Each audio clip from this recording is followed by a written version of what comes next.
Hey guys, welcome back to Ask the Experts. I'm Peter Brown from GameSpot. And I'm Jeff Bacalar from CNET. And together we're going to answer your questions about next-gen consoles.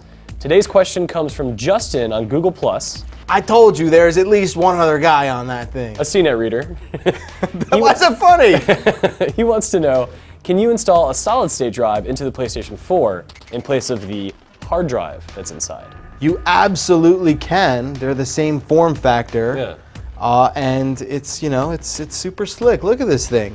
It's really easy. We've got a little drive from Samsung here. While we're talking, I'm going to change it out because it really doesn't take very long at all. You're going to do it right here? Do it right now. All right. Whoa. Simply, I know, it's crazy. You got to pull this thing apart. You just apply a little bit of pressure to this top lid, pop it off. These are expensive, way more expensive than standard platelet hard drives. So you're going to spend a lot of money.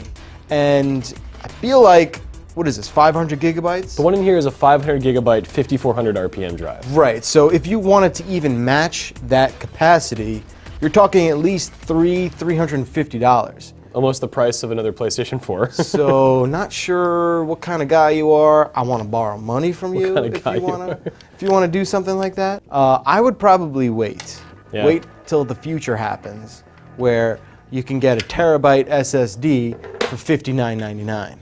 I can't get over how light that is. It is very light.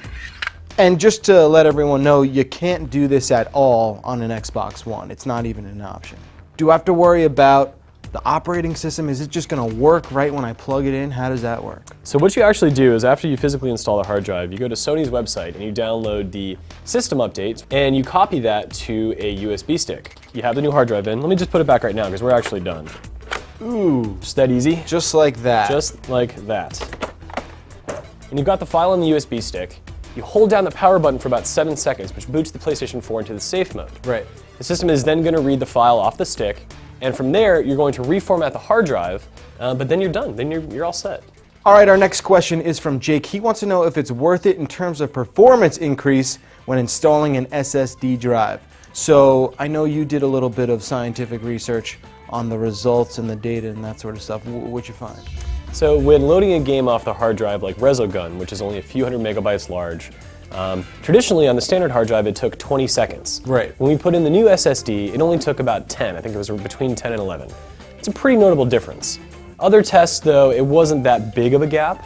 Installing games you would see maybe, on the order of about 10 to 20% speed increase. Right. The read speed of a Blu-ray drive is not that fast. Right. So both next-gen consoles have 500 gig hard drives. They're both 5400 RPM. They could be faster, and unfortunately only one is going to let you upgrade to a faster drive.